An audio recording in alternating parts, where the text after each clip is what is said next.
Bismillahirrahmanirrahim. Assalamualaikum warahmatullahi wabarakatuh. Okey, so kepada Lima Sidik, okey, selamat kembali ke pembelajaran ekonomi setelah awak selesai SMA. Okey, jadi kita teruskan pembelajaran sesi pertama ekonomi 2021 tingkatan 5 kita, yang mana tajuk untuk tingkatan 5 hanya ada dua sahaja, iaitu ekonomi dan kerajaan untuk yang bab pertama. Okey, jadi kita tengok bab pertama dulu, ekonomi dan kerajaan. Okey, tajuk ni banyak mengenai isu semasa kat Malaysia lah berkaitan dengan ekonomi dan kerajaan. Okey, so kita tengok dekat sini, contoh dalam ni dia ada tulis peranan kerajaan dalam ekonomi, apa peranan kerajaan. Sebelum ni awak dah biasa dengan kerajaan tapi tak tahu apa fungsi sangat lah, tak tahu secara keseluruhan. Okey, peranan kerajaan sebagai pengeluar dan majikan. Okey, kat sini, okey, kalau awak tengok dekat tempat yang highlight warna kuning ni, okey, kalau tengok definisi kerajaan, kerajaan merupakan suatu unit ekonomi. Okey, unit ekonomi ada 3, macam mana yang kita belajar tingkatan 4 hari tu. Okey, sebelum ni unit ekonomi ada 3. Okey, isi rumah, firma dan kerajaan. Okey, jadi yang ni kita belajar unit ekonomi yang ketiga, iaitu kerajaan. Okey, kerajaan merupakan satu unit ekonomi yang menjalankan kegiatan ekonomi dengan matlamat untuk meningkatkan kebajikan dan kesejahteraan rakyat. Kerajaan memang motif dia memang nak bagi kebajikan dan kesejahteraan rakyat. Sebab itulah dia bagi dekat rakyat macam-macam. Contoh buat jalan raya, buat sekolah, tu semua kebajikan. Okey, dia bagi bantuan, okey, macam-macam lah. Kalau tak ada kerajaan kat Malaysia ni, memang tak semua orang dapat menggunakan barang secara percuma daripada kerajaan bagi. Okey, sebab semua kena beli kan, tapi kerajaan dia bagi untuk kebajikan, semua dapat pakai, tak kisahlah golongan kaya ke miskin ke. Okey, peranan kerajaan sebagai pengeluar. Okey, tengok apa kerajaan sebagai pengeluar. Okey, dia pengeluar barang awam. Okey, semua tahu barang awam. Contoh apa barang awam yang awak tahu? Okey, barang awam ni ialah barang yang mana semua rakyat boleh guna. Kalau kena bayar pun mungkin kena bayar yang murah, ataupun langsung tak kena bayar. Contoh barang awam yang mudah-mudah, contohnya jalan raya.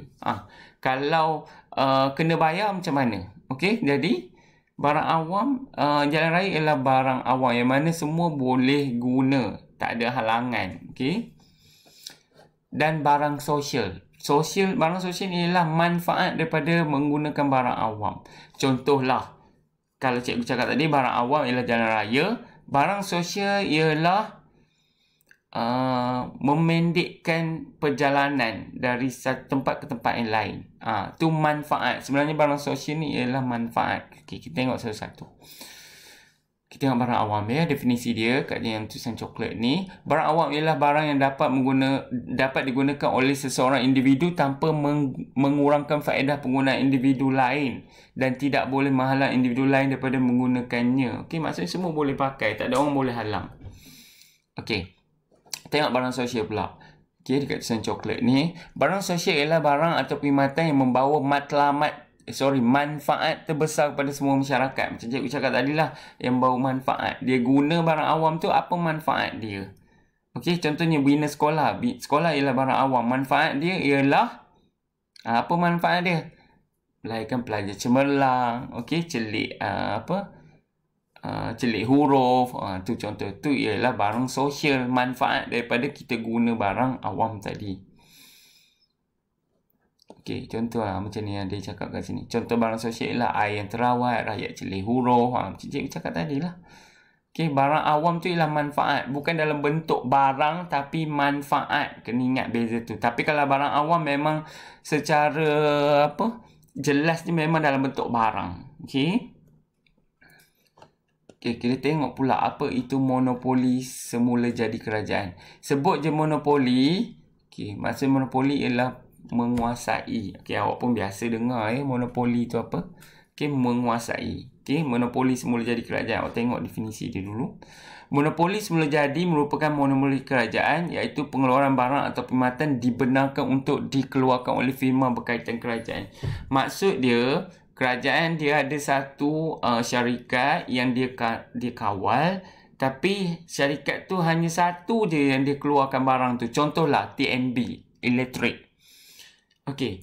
TNB itu merupakan monopoli semula jadi kerajaan. Dia sebuah syarikat kita panggil, kalau awak tengok dekat info kat tepi belah kiri ni, Government Linked Company, GLC. Okey. Kalau awak tengok sini memang ada. Okey, yang tu maksud dia syarikat berkaitan kerajaan. Contohnya cikgu bagi tahu tadi TNB. Dia je yang hanya mengeluarkan ataupun membekalkan tenaga elektrik.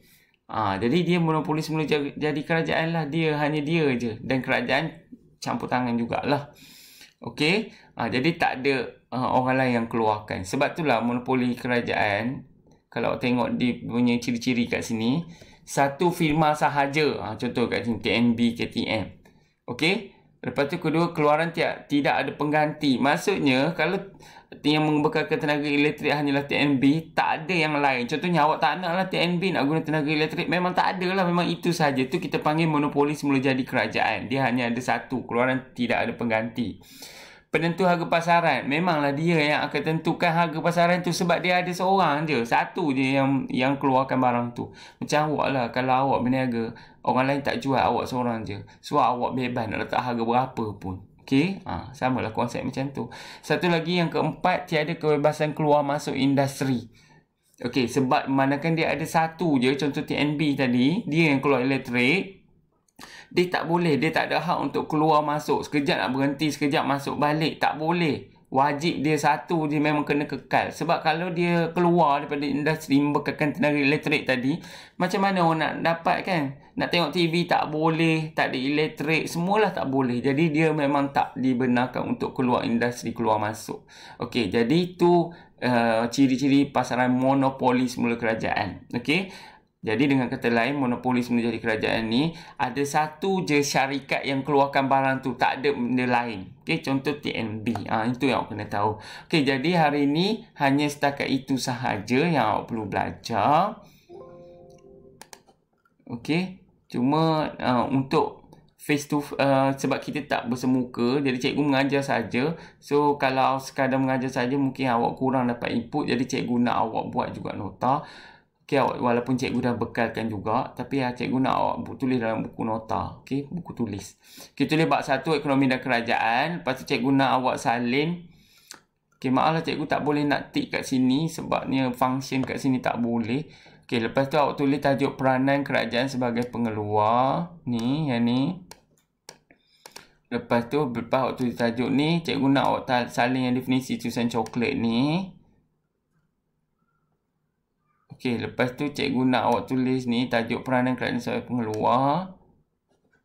Okey, lepas tu cikgu nak awak tulis barang awam, dia punya definisi ni, semua ni.